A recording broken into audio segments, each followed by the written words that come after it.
testing, as we said, and growth marketing. To begin with, I'm gonna just quickly present and introduce our company. So the Machinerie, our mission is to test products and services ideas by launching media campaigns on platforms like Facebook, Instagram, or LinkedIn, depending on the profile of our customers, if it's B2B or B2C, as we said. This allows us to measure the market's response to an innovation and be able to estimate a new business's attractiveness. The idea is to test this attractiveness, de-risk the project, and find the best opportunity at the best time. And our support is based on three main elements: the strategy to optimize a campaign, the creativity to be differentiating with targets and messages, and the data, obviously, to interpret the results. We're going to see throughout this presentation how data is crucial from beginning to end. And I personally am Maëlle. I'm Senior Growth Manager at the Machinerie, and I've been working there for 2 years now. And I'm in charge of the operational aspect, implementing our growth hacking process that I'm going to share with you today for our clients, either startups or larger companies. Talking about those, we have been working with a little bit more than 150 customers now. As you can see, profiles very different from startups to larger companies, because the idea is that even according to your profile, the issue is the same when you launch an innovation. We're going to start this workshop with a little bit of context and observation about the market. The idea is that even with the crisis, as we can call it today, the enthusiasm for creating new businesses has not failed. The problem is that there's a still high failure rate. It's the starting point. Whether you are a startup or a large company, the problem remains the same. Launching a new product presents challenging risks. And when you look at the rate of failure for startups in the United States, 42% are caused by a lack of market, and nearly 1 out of 2 entrepreneurs say that they lack help in their targeting and development strategy, meaning that at the end of the day, every year, 70 to 90% of startups do not pass the course of their first year. So the question is, how do I know that I'm going into the right direction, that I'm headed in the right direction? For that, we have an approach that is obviously based on growth hacking, because this is what we're going to talk about today. We do consider growth hacking being a part of the solution, and we're going to define it now. It's a term invented by Sean Ellis in 2010, so it's pretty new. And Sean Ellis was a pioneer in the field. He experimented with unconventional ways to launch and test innovative ideas. And I'll give you some examples shortly after. But it's defined as a set of marketing techniques and acquisition strategies to accelerate growth quickly and significantly. We can consider growth hacking as a sub-branch of the lean startup, which intends to prioritize consumers' feedback and data before getting into a sophisticated product development process. So as I said before, the data is key throughout this entire workshop, because it's key in marketing in general and in growth hacking in particular. We want to have data about our customers even before sometimes creating the actual project, the actual solution, so that we are sure that we have a market to begin with. To emphasize this particularity of growth hacking, I'm going to introduce, I don't know if you know it already, but the framework R, as we call it, which shows that growth hacking is very a holistic approach. You may recognize the traditional marketing funnel. What is important is to consider the 3 following points.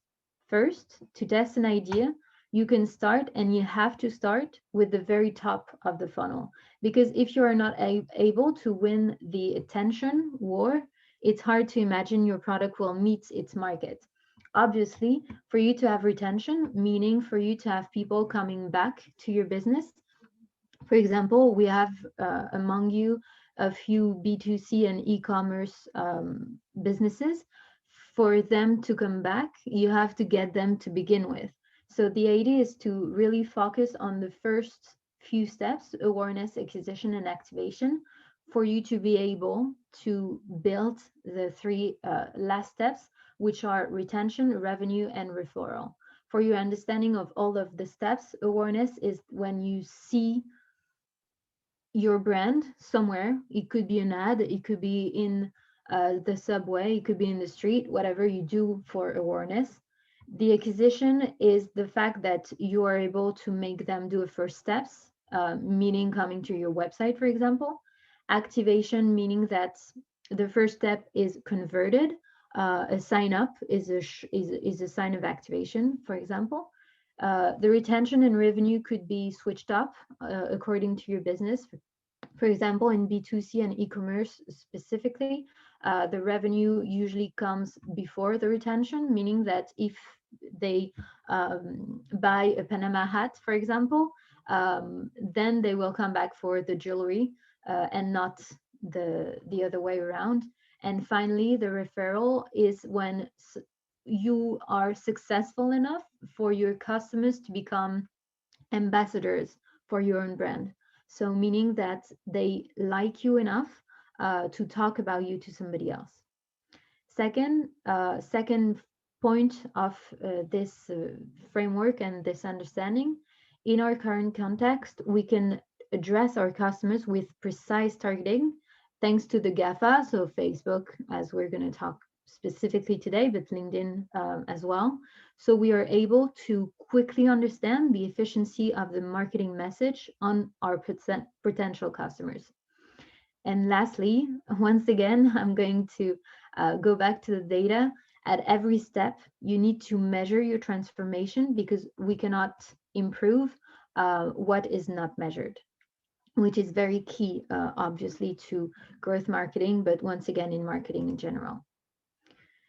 The fake it until you make it approach is a classic in growth hacking specifically.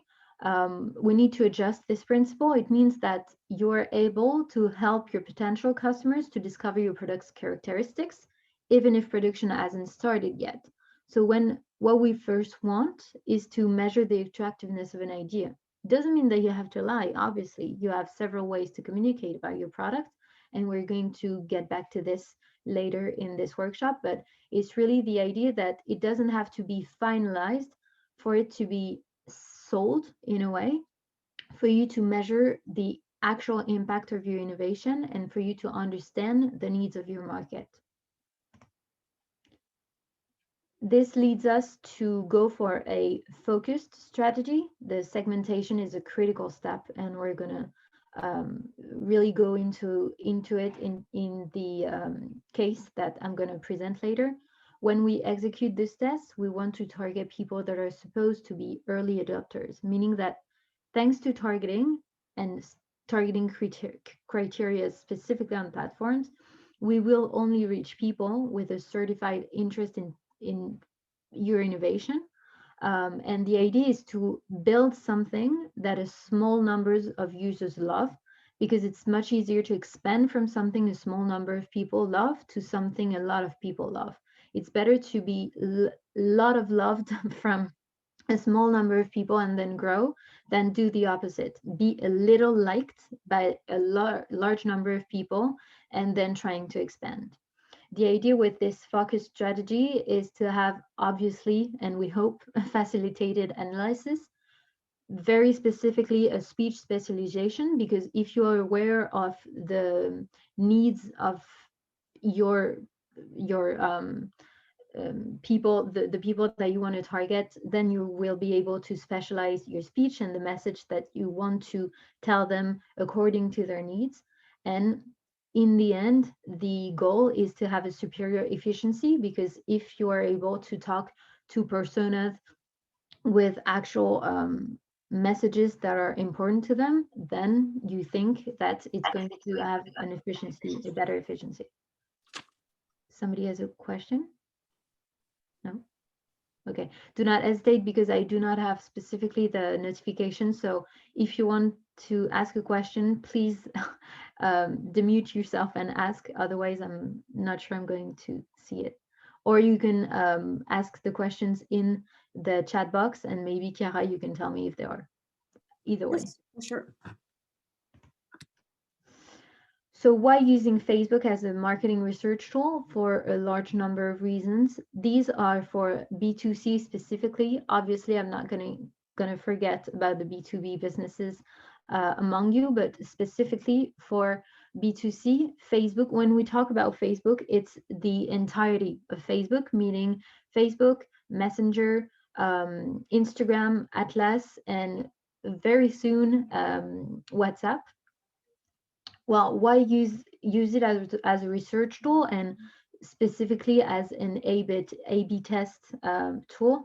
It's because 50% of French people are on Facebook, so specifically for the French market, but it's the same figures in other countries, because we are able to do a behavioral targeting criteria, going back to the fact that we want to speak specifically to specific people with specific needs. Then we are able to do it on Facebook. The main thing is you can do that on Facebook. You cannot do this for ads in the subway, for example. You're just shooting an ad, hoping for people to have interest in it. And that's kind of it. So that's the main difference with using Facebook as a tool, because there are people going to Facebook usually go for 50 minutes a day. So you have the visibility. Worldwide, it's 2.2 billion of Facebook users. And the fact that the fake it until you make it and the attention war that we talked about earlier, the idea is on Facebook or on Instagram, you have everything that you love. The info of your friends and family, the info of the brands that you like. And if you're able to convince where no one expects you, meaning if your ad has actual impact on Facebook or on LinkedIn, because it's kind of the same for B2B, then you can really assure that your markets, your innovation responds to a market's need. And finally, the famous A/B test that we talked about, which consists of measuring the impact of the change of one parameter, which is crucial. To be more illustrative, it means that during a test, and I'm talking about a test, it could be on various levels of maturity. It could be for really testing a product to actual testing packaging, for example. Once you are actually launched, we organize a competition between different targets with the same message or different messages on the same target. The idea is really to understand which criteria works for which persona. At the end of the test, we have at our disposal quantitative data, which is reliable enough to understand the receptiveness of the audience to the different messages. Obviously, as you can see on this particular image, the A/B test that you can do could be on so many parameters. And this is the end of the funnel as the A/B test goes. It's really going after the message, after the persona. It's just meaning that you could do A/B tests for everything.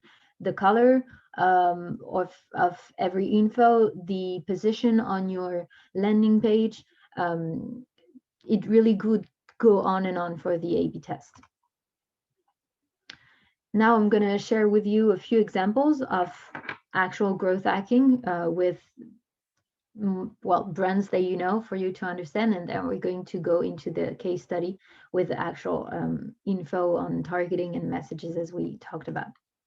So for the examples, the first one is Dropbox, which is the ultimate example of growth hacking, because it might be one of the best examples to illustrate a product launch without an existing product, really going into this idea of fake it until you make it and lean startup, because the founder created a landing page presenting Dropbox product in a video before it was in reality produced and then shared.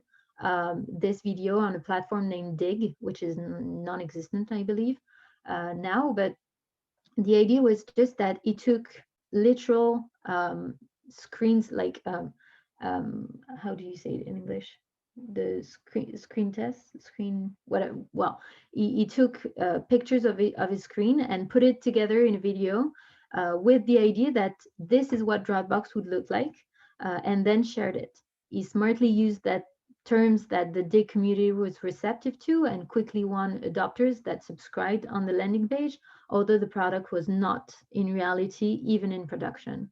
And then it's the very good example of a viral loops, because it was 4 million users in 15 months, just because it went really into this referral aspect of the framework that I showed you before. You hear about a service from a friend, you try it, you realize that it's really convenient for you, it's working, and then you share it again. So it's one of the best examples for both growth hacking as a taste, well, fake it until you make it part, and really the referral and the framework are in its global situation.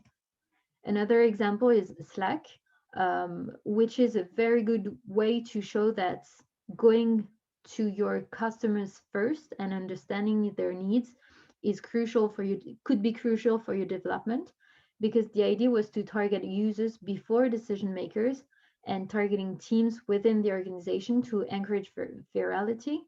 And because it was built on user feedback, it was really a user driven, user only product roadmap, um, to really match their persona's needs and expectations. And finally, one last example, but really to show you that it could be, there are several ways to do growth marketing. It's an example of our own. 2 years ago, we went to Vivatech with a fake competitor to our own service. We created a brand named Startup Voyance, and we put it on trucks outside of Vivatech, which is really the opposite of what we do usually, because we do obviously growth marketing online. So it was to prove that offline techniques are efficient, could be efficient, and the fact that if you are able to trigger interest through a fake competitor, for example, because obviously the value proposition of Startup Voyance was to show you what your future would be in business, and it's a competitor in a way to our own value proposition, because we test ideas to understand if there's a market need. So it was really to trigger interest, go into a website, and then show that it was us behind the trick, kind of, to show you that we understood the needs of our customers, to create our own.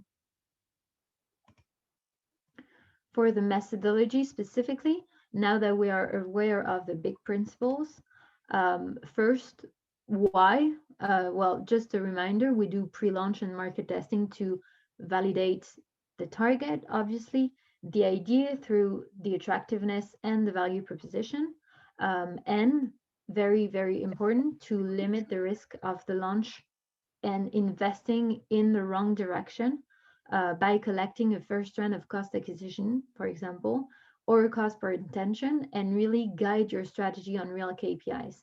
That's the goal of the entire process. What can you test with this method?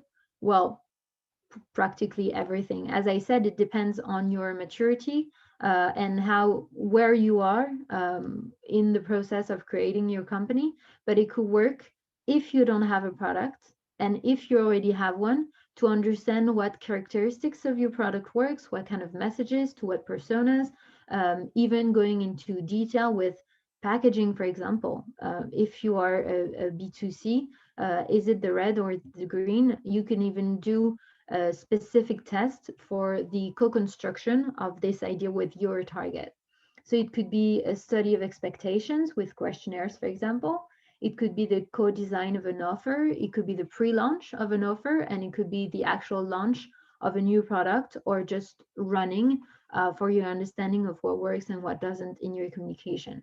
Every element of the marketing aspect could be ranked, meaning which one works better than the other. Country, product, packaging, message, target, could be everything. How is the process going? we'll always start by getting into the project context by asking questions about the market and what it's at stake. And we do it obviously, as I said, but it's the idea, the general process that could be done by every business. Then the idea is to produce ads and do the technical setup. And at the end, obviously, as we said before, have comparative data to make decisions for the next iteration. So it's really, you have to think about it as an iterative process. It's one step and going back as design thinking kind of and lean startup. It's really one step, interpreting the step, going back, make it better, and then do it again. And finally go into the scale part of the process and going into campaign run with things that work, optimize them, and really internalize the competence into your business. Now going into the case study for the specific understanding of all of those theoretical notions. We're going to talk about a client that we've had because it was pretty interesting, B2B and B2C, but specifically for the B2C part, it was an app that secured the transactions between peers, between people that would sell anything, a TV, a bike, to one another on Le Bon Coin, for example. And the idea was to secure those transactions between, so it was C2C for them, and as a brand, as an app, secure those transactions. The process as we know it and as we push on the growth hacking process are four steps, sorry. The definition of your audience, how you create them, the creation of messages, the actual launching of the campaign, and then the analysis of the results. First, the creation of targets. To test the concept, you have to define who you're aiming it at, who you want to talk to. One key notion, obviously, is the targeting strategy. So as I said before, it's better to appeal strongly to a small number of people than to appeal weakly to a lot of people. That's the basic strategy for guaranteeing a healthy marketing acquisition, and it also helps make the analysis easier, as I said, with the specialization, of the discourse. So the idea is to define the market segments and understand their associated needs. For that, you can begin with what we call a targeting equation. The idea behind this is to capitalize on your competitors' previous acculturation for a certain product or service on the target. For example, here for Tréparty, as I said, it was the fact that you protect transactions between people. So the two main elements and the two main behaviors that you need to have are the fact with Le Bon Coin that they sell things to other people, and that they want to have a secure way to sell them. So if they are those people consumers, they have the behavior that you're looking for your next product or service. Obviously, you get the pieces of your competitor's value proposition to create your own. But if you were a brand, if your brand was a new innovation, that's it. You'd have to evangelize your market, obviously, and do it from scratch, kind of. But as we think about it, so many of our clients and the businesses that you launch are based and could be based on a targeting equation that you do. And it's really interesting to do it because it really gets you to think of what are the behaviors, what are the needs of your target, and how you could address them. There's definition of an access level that it's very important to think about, specifically, I would say, in B2B. And you have to think about the fact that it's bottom up, level range, or top down. For one very, very easy reason and obvious reason, it's should you be able, as we saw in the Slack example, do a bottom up version of it. So use really the users and target the users to get the decision makers. For some of the people, it's users are the decision makers for time, for example. But for the Google Suite, it's really top down. You have to get the hierarchy to get the users. So which one are you talking to? And is one more, like, which one has the more value to you? And is one, the prescriber, for example, even like interesting for you to put time and money into if they have a power over the decision maker? So it's, I would say, more specific to the B2B businesses, but it's very important to understand if you're talking to HR, for example, um, is is it important for you to talk to the employees, for example, that could go to their HR saying, I would be interesting, could you please, well, be interested in this solution? So this is more B2B, but very, very important in the targeting strategy. For the targeting creation specifically, we're going to talk about LinkedIn as well, but it's pretty similar, to be honest. There are tools that you can use to create the audiences. The first one is Facebook Audience Insights. I've opened it for you for your understanding. It's really to get data from the Facebook community on your market and expand your horizons, kind of, in terms of instinctive ideas, for example. Let's take one of your examples. Mehdi, for example, you're doing a marketplace um, on products like Yeah. decoration and cosmetics. Let's just put one very broad. Let's say décoration intérieure, for example. I'm sorry, it's in French, this part. Yeah. That's um, this gives you info to begin with, just on your targeting. This in gray, sorry, not green, in gray, it's all of the people on Facebook in France. Yeah, in France. And in blue, the ones interesting in the interest that we've put, who have interest in the interest that we've put, over this population. So as you can see, before we put the interest, it's 52% women, 48% men. When we put décoration intérieure,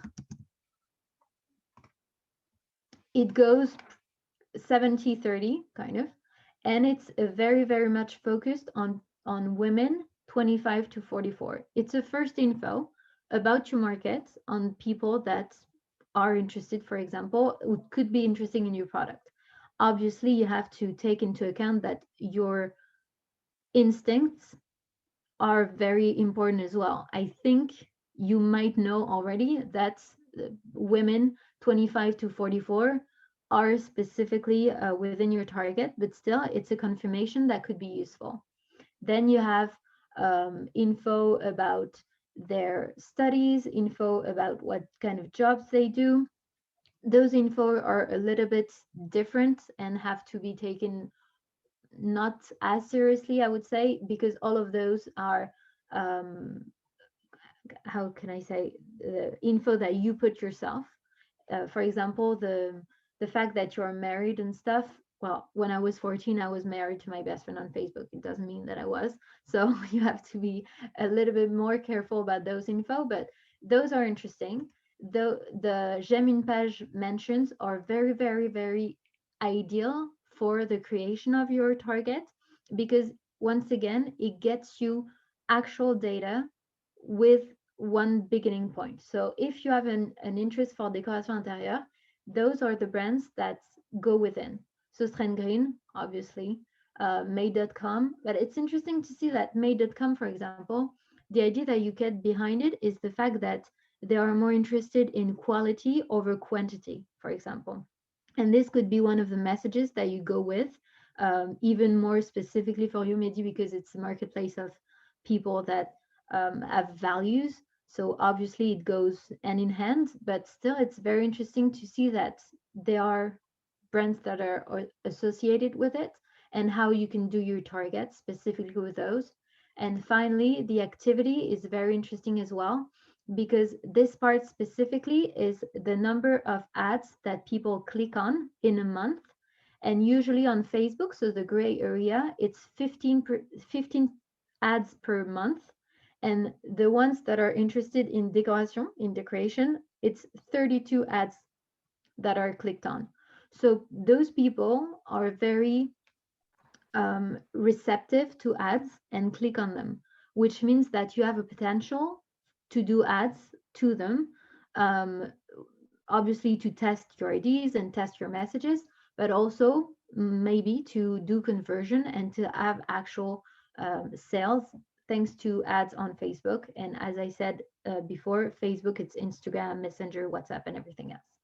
So this is the first tool that you can use. You do not have that equivalent on LinkedIn, but the second tool that I wanted to present in the presentation was Facebook Audience. And Facebook Audience is very, very similar to what we have on LinkedIn. We have three types of audiences. First, the saved one, saying the cold targeting, what we call cold targeting, where we can put info about their interests, about their behaviors. It's based on two main things, sorry. First, the demographic part, so where they live, what age, what are the age of your persona, and what's the gender. And then the specific interests, and this is where you can put again the correspondant, for example, for you to create really the persona that you want, which is interesting for you, for example, because it's a marketplace with people with values and ethics and everything. I'm guessing that for decoration, you can have info about and have interest in development durable, for example. So we're going to just see the difference, and for your understanding of the sizing of it, just in France, people 18 to 65, men and women with this interest, there are 12 million people. If you want to go a little bit further into the really targeting of your people, as we said, it could be an interest for development durable, let's say. It's pretty broad, obviously, it's just for your understanding. And it goes to less than 2 million people. It's still pretty broad, but it's just for you to understand that it goes into the idea that you have to appeal stronger to a smaller number of people. We try to not make audiences that go above 1 million, because we think that it's a little bit too broad otherwise, but it could still be kind of a test audience that is broad. And there are suggestions on Facebook that you could use to really go further into your persona. So that's the first one. The two others that are very, very interesting are more of hot audiences based on the assets that you have, either a personalized audience with the info about your website with the pixel. The pixel is kind of a snitch that you put behind your website that traces everything. It could be events such as seeing your website, adding to your cart, buy, that kind of stuff. Or it could be from the sources on Facebook, for example, let's say people following your Instagram, for example. And the idea is to recreate targets on Facebook to get those people and to really have people that have showed signs, that have showed interest for your brand beforehand. This is exactly the same on LinkedIn, and I'm going to show you. And the third one is a similar audience, which is a lookalike. So saying to the algorithm, I have those customers, please find some that look like them. And this is exactly the same on LinkedIn. I'm going to show you right now.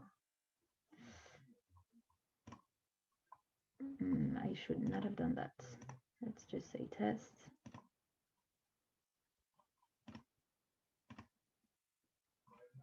This is exactly the same as I said. On audiences, you have the lookalikes and you have the retargeting from your website, for example, just like Facebook. If you put the snitch, the pixel behind your website, and there are attributes which are a little bit different from Facebook. Obviously, on Facebook, because it's more B2C, it's interests, for example, for decoration.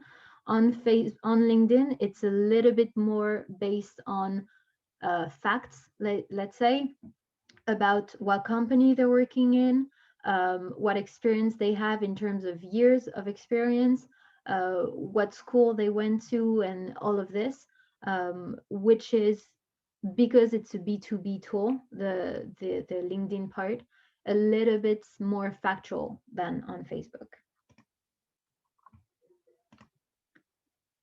So those are the two tools, and this is, I've put the LinkedIn ads and I've shown you how it works, but it's exactly the same. You begin with demographic parts, where do they live, and then what are the aspects that are important for me to talk about. One other things that you could use for your info on what are the needs for your target, for example, is the tool Google Trends. It's free via this link, and it's really to understand what keywords that are linked to your brand or to your competitors' brands, for example, to understand what people are searching for, and once again to be able to respond specifically to their needs. And obviously, if you do Google Ads, which I'm not talking about in this workshop because it's more for running campaigns and it takes so much more time, and the algorithm on Google is a little bit different than the one on Facebook, but it could be interesting for you to get understanding of the keywords. So as we were talking about, what are the criteria specifically? So declarative information, as we said, age, family, job, etc. Activities, because of the pixel, because of this niche, the pages that they like, the comments, the shares, but also what they do on your website. If they have put something in their cart, for example, you're able to retarget them. And it's a very useful trick for the B2C that are in e-commerce. It's doing targets that are based on people who added something to their cart but did not validate their buy, for you to get them at the right moment. They were interested enough to put in their cart, but they did not buy it at the end. Then retarget them with a specific message. For example, with the actual product they went to see. It's very, very efficient for the B2C part. And obviously, as we said, other online activities, the sites that they saw, the media that they consult, and the purchases that they made. So the example, to go back to our actual use case, is the segmentation metrics that we created for Triparty. So as I introduced you beforehand, the fact that they protect people who buy to one another, you create an audience using blocks. Each block, the idea is to validate one behavior. As we saw with the example of Midi, it's one interest for decoration that you combine with an interest with développement durable, for them to understand that it's really sharper. It's, you have to like both to be targeted. So it's obviously, it's part of the sizing that you can see on the left. If you have to check at least one element of each block, then the sizing is a little bit down and it's more specific. This is what you have to get to this. It's to talk to specific people with specific interests. So it works as or within a block and between the blocks. So it's really, with the examples that we saw, we had only one element in each block. But for example, for Triparty, our reference target was the fact that we wanted a C2C behavior, the fact that they sold things to one another. So we put websites. We cannot target specifically Le Bon Coin because they blocked their mark to their brand, sorry, to the targeting aspect of the ads, but we were able to get Etsy, eBay, Vestiaire Collective, that kind of stuff that really confirmed this C2C behavior. And the fact that they were really, they had a behavior for online consumption, with the fact that they liked online shopping, for example, or that they were active buyers, meaning that they put their credit card on a website any website in the last 30 days. To go into more detail and to understand this really specific aspect of targeting and the behaviors, we did another one with an aversion to risk. So we did the two same blocks with the fact that they were interested in home insurance or auto insurance, any kind of insurance that showed us that they did not like risk. So if they do not like risk, would they be interested in an app that would protect them during a buy to another person on eBay, for example? And to compare it with, we create a third one with an interest for customer service. So meaning a need of support. You really have to think about this part as a psychological kind of process to really understand once again their needs and their understanding of your service so that you can push the right message to it. And the idea is to compare it with the A/B test part of the test of the actual launching of the campaign to really make a competition out of the messages and out of the targets. Once again, with the or and part of this, to be targeted, you have to have an interest in at least one of the aspects of every block. So, for example, vestiaire collective, online shopping, and home insurance in to be targeted in those nearly 500 people, 500,000 people.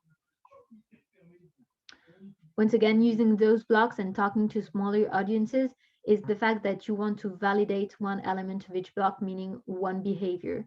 And the interest of your target for the product is more likely to be higher this way. The second crucial element in an ad campaign, obviously, once we are set kind of with the target, is the message. The essential idea is to generate value for their targets based on their needs and expectations. For this, you can begin with very crucial elements. For example, just your business model Canva. The one in the middle is literally your value proposition. So if you put them down, you just list the value propositions that are important for your business, and then you try to create messages with those. Another way to do it is to do what we call a capture prism. It's a little bit old as a marketing tool, but it's really really interesting to put into words once again what is your personality, what is your culture, what is the image of people using your service or business that they have of themselves, what's the image of people that do not use the service and how they see people who use it. And those two aspects specifically, for example, for Triparty, the way that their customers saw themselves was safe, protected, accompanied, and smart. So you have to put into the benefits of your ad once you talk to them those specific value traits for them to be recognizable, for them to understand what you're trying to tell them, and really to have real benefits going from real traits of their personality and how they see themselves. One very specific thing about the Prism as well, we had a client who did trips to Guadeloupe, I think, and her personality was to be very premium and very intimate because it was trips that were specific to very romantic kind of trips and very intimate and very everything. And she wanted us to do a game on Facebook where you could win, I think it was Disney weekends. So we took her capture prism again and we saw her personality and we just thought, well, if you do this, you might be able to get a lot of people interested in this contest, specifically in this game, but you might lose all of the customers that you already have and that are close to your values.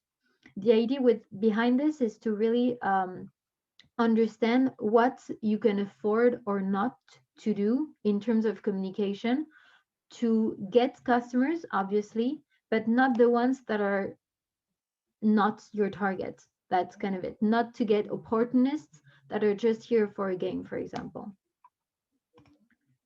The idea obviously is to generate emotions, but there are different kind of emotions, different ways that you can speak to your targets. You can sell the same project, either a B2B one or a B2C one, based on different logics, tones, and advantages. In the machinery, we built a matrix with these two main angles. First off, should the product be sold directly or indirectly?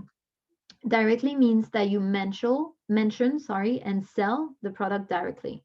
For example, let's get back to one of your example. It's easier with a B2C, but let's take a B2B one with inside runway, for example, with the attaché de presse and silets.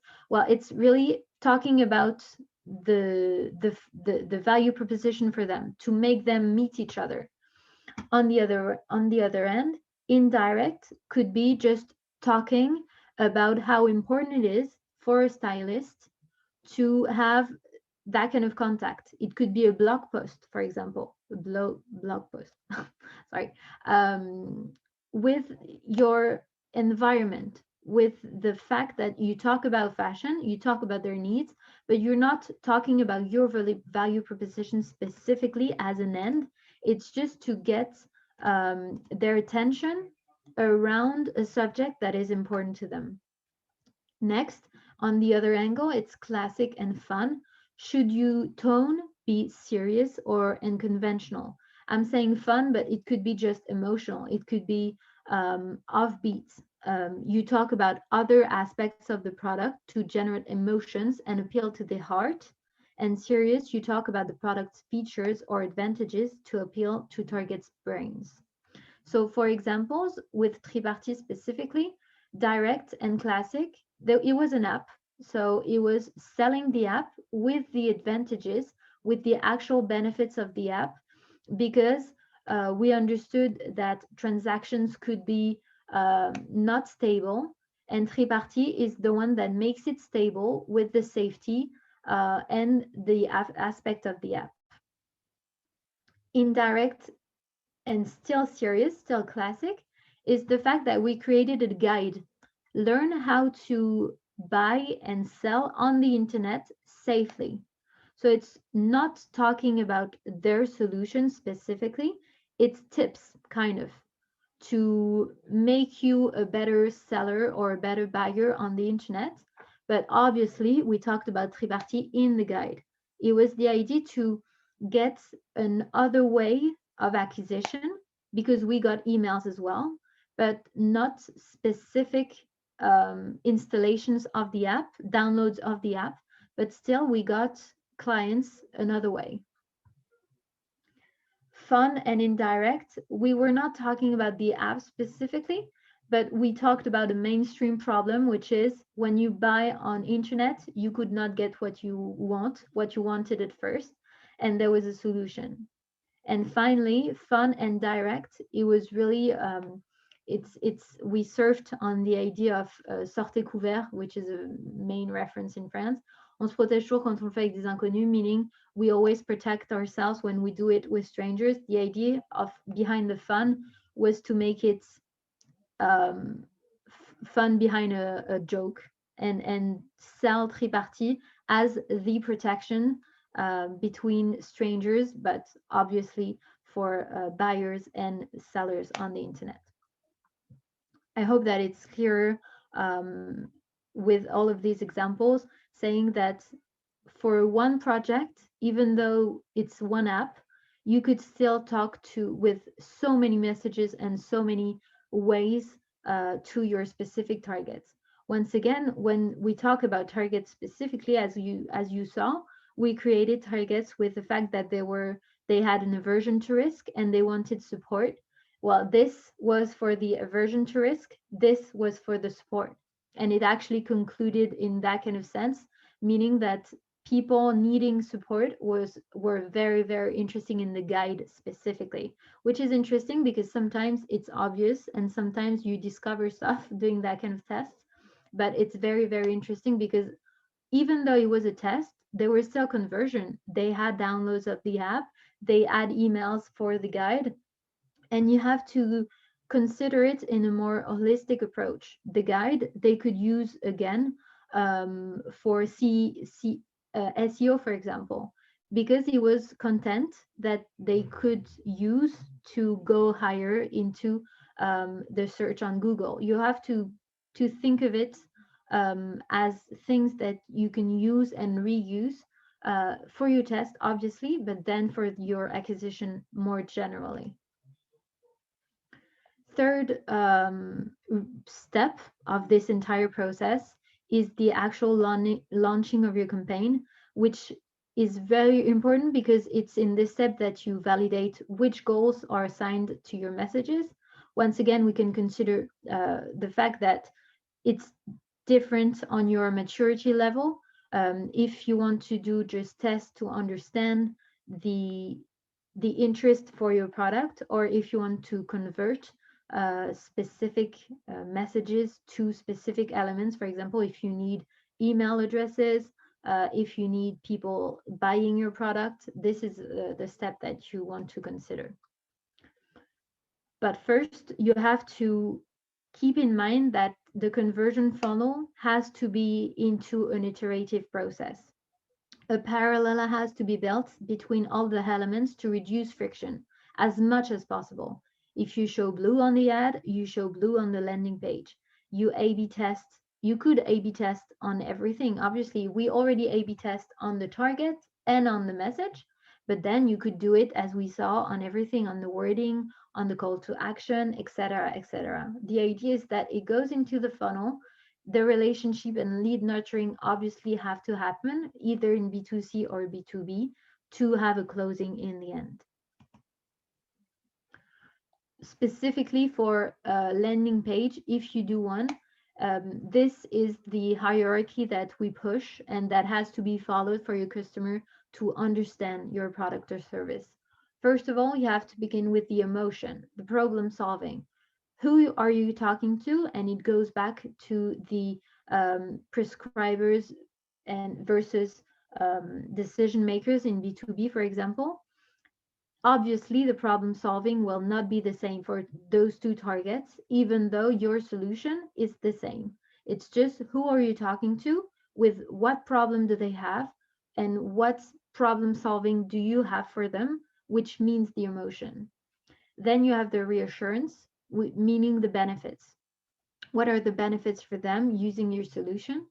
Then the use, specifically the characteristics, and this could be an 1, 2, 3 step for an app.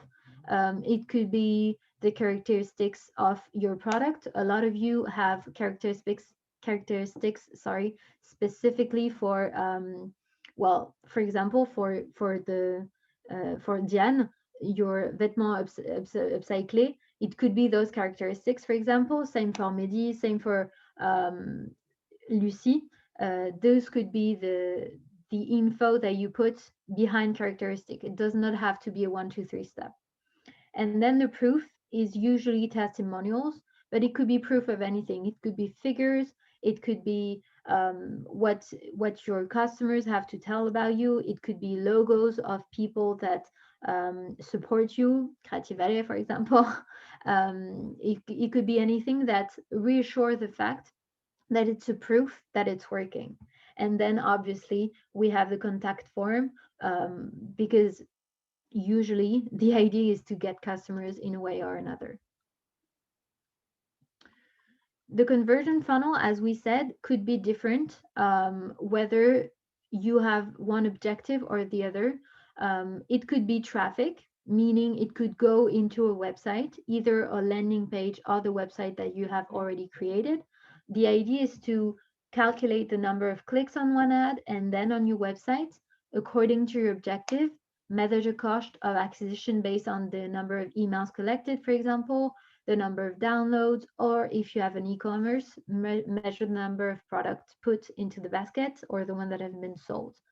The advantages of an external page, it allows you to have a lot of content as much as you wish, even though obviously on a landing page you are pretty specific, but it could be meaning be very complete, having once again the characteristics and the level of content needed to trigger purchasing behavior.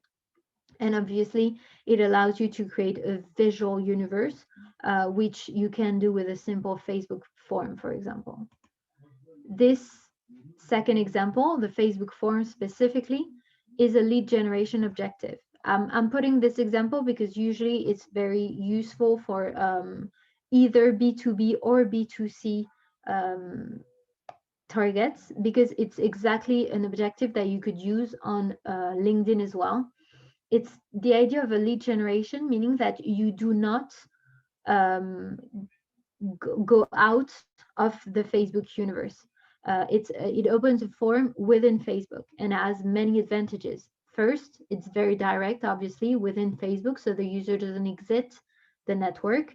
The user's personal info is pre-registered because we're all on Facebook, connected on Facebook, with an account that has information like email, last name, first name. So there are no issues with waiting for a page to load, users having to type their contact info, etc. Second, using forms can simplify your test even further. You can make two versions of the same ad, one that states the price, the other that doesn't. So it could simplify the A/B test that we were talking about. And third, it's a very efficient way to measure the cost of acquisition based on the number of leads collected, obviously, because all of them you get into Facebook or into LinkedIn, the number of forms that you have received and the cost associated to it. So how many budget have I put for how many emails? And last part is the analysis, obviously. Finally, analyzing results is the last step of your campaign, because once again, anything that hasn't been measured won't be improved. And all of the ideas to improve your marketing and growth hacking experience. The first thing that you measure is the acquisition cost. Acquisition cost could be anything. We've put once again, the example of email, but it could be your actual your actual sales. It could be I don't know, sorry, how many meetups have you had with in B2B, for example? Were you able to have the people that you want to target on the phone? It could be anything. It's you have to decide what's the end acquisition that you want to have. Cost per lead obviously has to be put in comparison with the return on investment.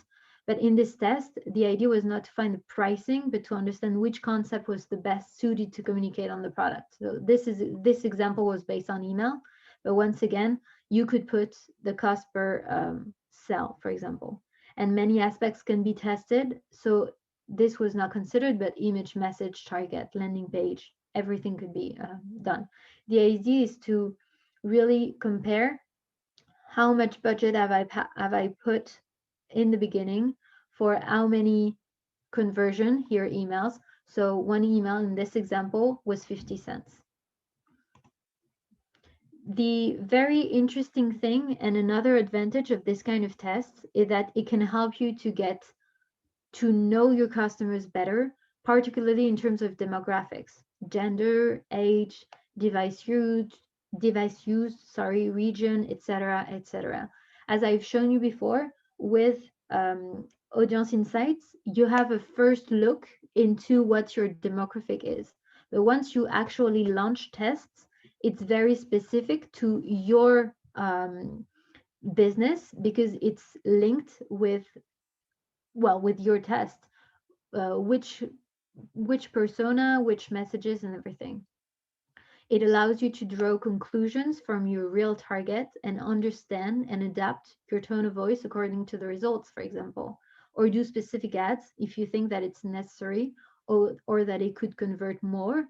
For example, here on our example, you can read that kind of graph with the in blue the results and in green the reach of people that have seen the ad, and in blue the number of actions that have been done by the reached audience. Here the actual results. So on a basis of 100, it's understanding which category, male, female, age, has been more receptive to the ad, meaning who clicked more or who downloaded more for the amount that they have seen the ad.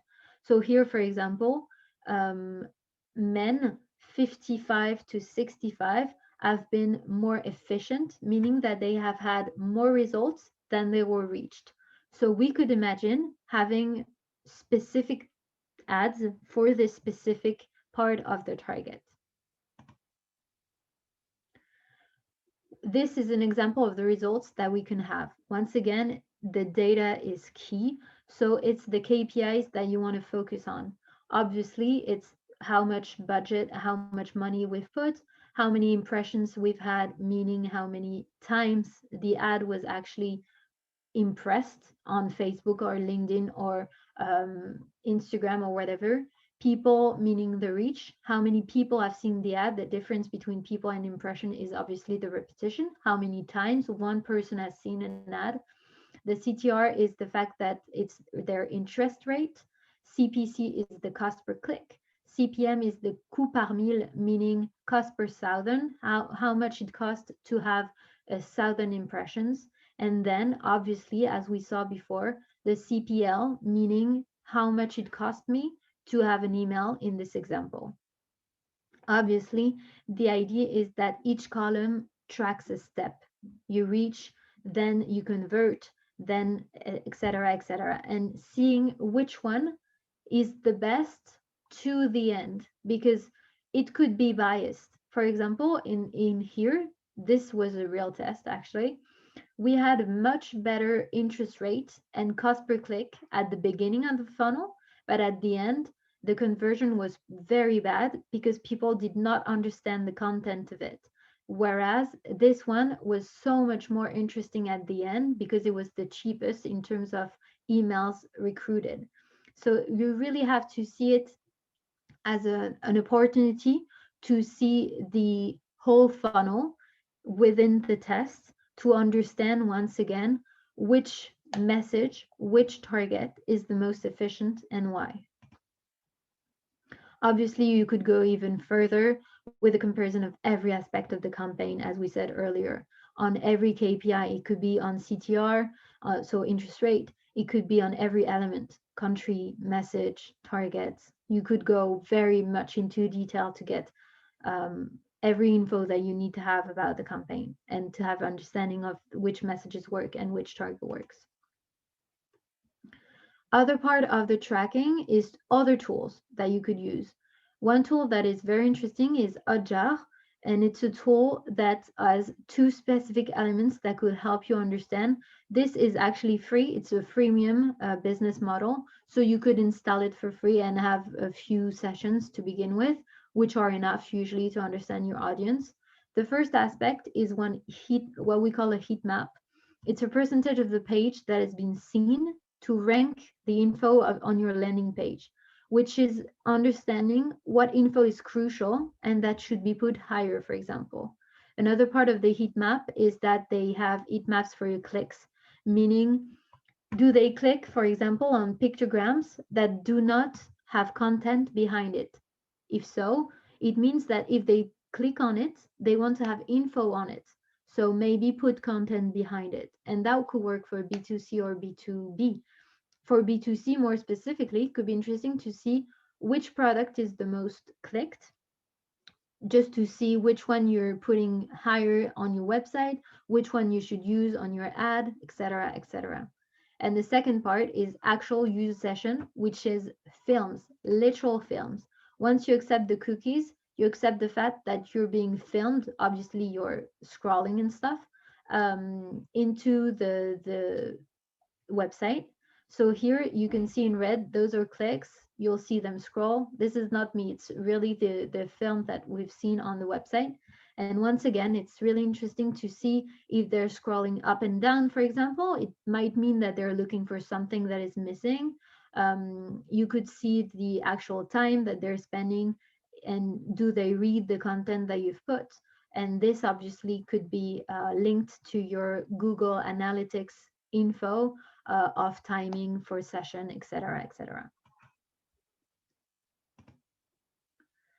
So in the end, what we want to do is define obviously a new value proposition based on consumer commands, select the most relevant target, validate and modify the product positioning, anticipate the acquisition cost, and create an early adopter community. What we saw during this presentation is that this type of test allows you to make informed decisions, to base yourself on real figures in order to move forward. The growth hacking means experimenting with unconventional ways of launching the testing innovative ideas by prioritize consumer feedback and data. And at the end, it's really taking a decision. Should I change either my value proposition? Should I change targets? Should I change my positioning? Or should I go forward because it's a validation of my value proposition and targeting? It's really useful, once again, to have investment and budget validation based on reliable acquisition costs. And the fact that if you use that to get an actual community, to get leads, to get emails, then you can use it either for a qualitative survey, or if, for example, you put those addresses in your emailing um, CRM for your newsletter, for example, or for new business opportunities. Obviously, you could do those tests, as we saw with the example of Inside Runway. If your goal at the end is to have a meetup and to have people on the phone, then obviously it's new business opportunities to get them. So the output for everything is that, first of all, target and adapt. Keep in mind that you have to put and to push forward a service which is pertinent and it's not an intrusion. You should not see growth hacking as an intrusion, and you should not use it as well as so, sorry. Test, test, and test. It's an iterative process, and it's interesting to test everything and to really understand every aspect of your value proposition. You can begin with something which is pretty manual, then automate it with other tools that could be used. And the fact that there's no silver bullet. You'll try one thing and you'll try another one. It's not set in stone. Just a little bit info about the fact that we have an offer with the BPI, who finances 50% of one of our service for one of the value propositions that we do and one of the process that we do with our clients. It has a few info that you have to check to be able to ask for it, but to do that kind of process with us, there's an offer with the BPI that could be interesting if you want to go look a little bit further. I've put the info, and once again, obviously, you have our contact to discuss it. And finally, obviously, because this could be seen as a growth hacking method as well, your opinion matters to us, obviously, concerning the content, concerning the info that you got. You could ask even for a 30-minute phone call to go a little bit further with all of those concepts specifically for your business. I can send you the link in the chat if you want. Otherwise, you could use your phone with the QR code on the screen. And I'm going to send this presentation to Chiara, and I think, Chiara, you can send it to everybody for them to have the presentation if they want to go back to an aspect or another.